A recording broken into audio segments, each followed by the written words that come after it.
दोस्तों, आज मैं आपको दुनिया के सबसे बड़े सांप दिखाने जा रहा हूँ, जिनको देखकर आप खुद भी शायद डर जाएं। जो इतने ताकतवर थे कि किसी भी इंसान को पल भर में बड़ी आसानी से निगल जाए।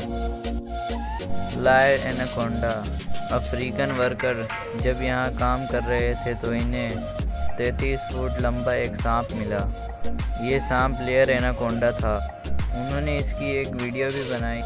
ये अब मर चुका था, लेकिन लोगों ने अपने डर की वजह से इसे बांध दिया था। जब लोगों ने इस वीडियो को देखा तो काफ़ी हैरान और परेशान हो गए और उन्होंने इस सांप को जला दिया। River anaconda.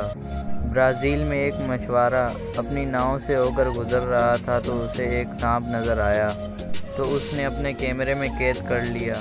इस वीडियो में आप देख सकते हैं कि सांप नाव से दूर भाग रहा है और मछुआरा इसके पीछे पीछे। सोलियन एनाकोंडा।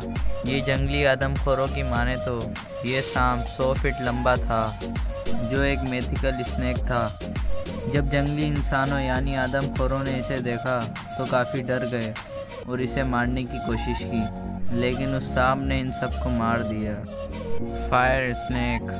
साल 2003 में ये बच्चा कोई गुफा में काम कर रहा था तो इसे ये कंकाल मिले। ये दुनिया का सबसे बड़ा सांप था, जिसे बाद में म्यूज़ियम में रख दिया गया था ताकि लोग आकर देखें और इसे समझें। डायनासोर के ज़माने का ये सांप काफ़ी ताकतवर हुआ करता था। Mercury snake. साल 2006 में मरकरी शहर में इस सांप को खोजा गया, जो 31 फीट लंबा था। इसकी एक दिन की खुराक एक हिरन है। अगर आपको हमारी वीडियो अच्छी लगी हो तो सब्सक्राइब करें और बेल आइकन पर क्लिक कर दें।